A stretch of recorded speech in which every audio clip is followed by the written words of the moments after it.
5 seconds. Start.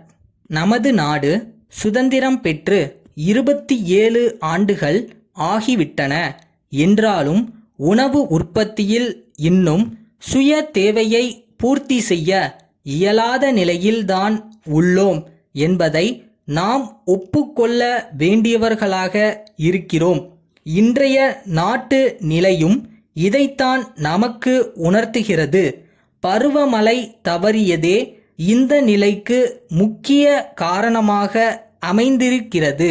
வளர்ந்து வரும் நமது நாட்டின் பொருளாதாரத்தை இந்த நிலை பெரிதும் பாதிக்கிறது. கடந்த பல ஆண்டுகளாக நாட்டு மக்களின் இன்றியமையா தேவையான உணவுப் பொருள்கள் உற்பத்தியில் அரசு உன்னிப்பான கவனம் செலுத்தி வந்துள்ளது என்பதை மறுக்கவோ மறக்கவோ முடியாது. உணவு உற்பத்தியை பெருக்க அவசியமான தரமான விதைகள், உரங்கள், பூச்சிக்கொல்லி மருந்துகள் ஆகியவைகளை வழங்குவதிலும் நீர்ப்பாசன வசதிகளை பெருக்குவதிலும் நவீன விவசாய முறைகளை புகுத்துவதிலும் அரசு தனி கவனம் செலுத்தி வந்துள்ளது என்பதை தெரிவித்துக் கொள்ள விரும்புகிறேன். இதன் விளைவாக உணவு பொருள்களின் உற்பத்தி கணிசமான அளவுக்கு உயர்ந்தது. எனினும் உணவு உற்பத்தி நமது தேவையை பூர்த்தி செய்யும் அளவுக்கும் குறைவாகவே உள்ளதே தவிர உபரியாக இருப்பதாக கருத முடியவில்லை. ஆங்காங்கே உணவு தட்டுப்பாடு உள்ளது.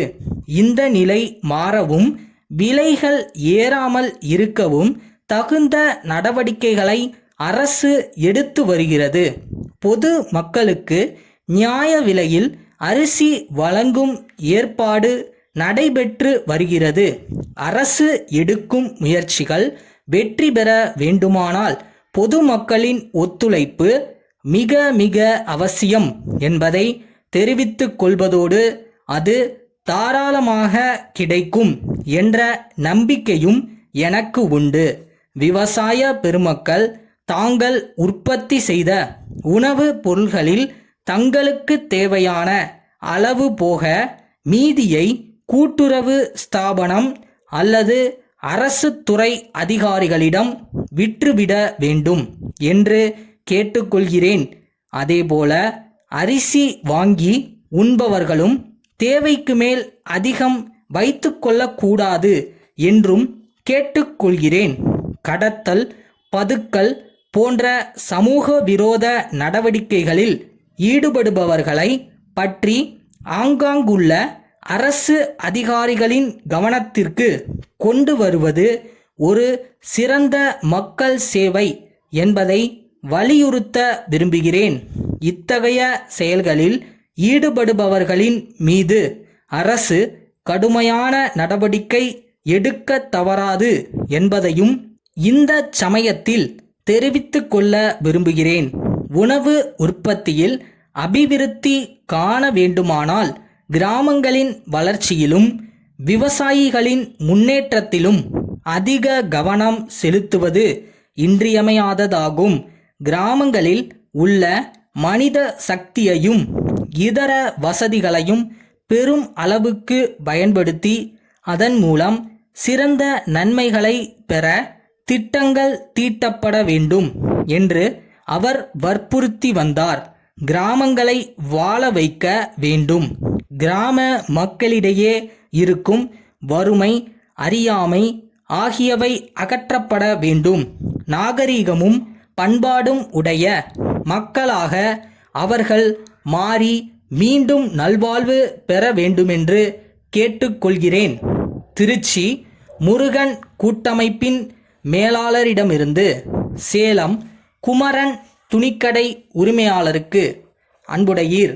எங்களுடைய அஜந்தா பருத்தி புடவைகள் தங்களுக்கு மிகவும் பிடித்திருக்கிறது என்றும் தங்கள் பகுதி மக்களை அவைகள் வெகுவாக கவர்ந்துள்ளன என்றும் அறிவதில் நாங்கள் பெருத்த மகிழ்ச்சி அடைகிறோம்.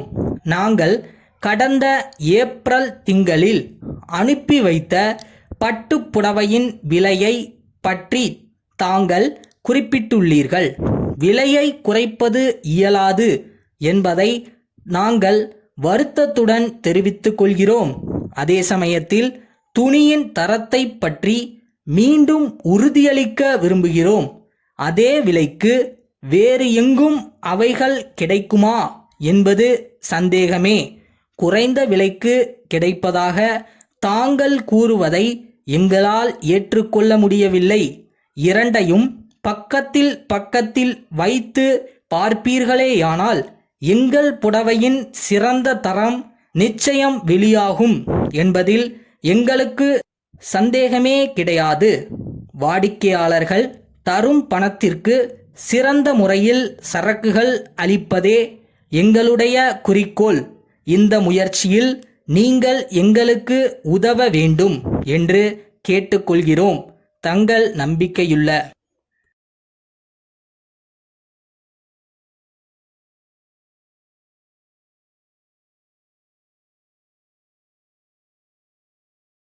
தூரம் நின்று யோசித்தால் குட்டை கூட ஆழம்தான். உள்ளே சென்று நேசித்தால் அக்கடலும் உந்தன் தோழன் தான்.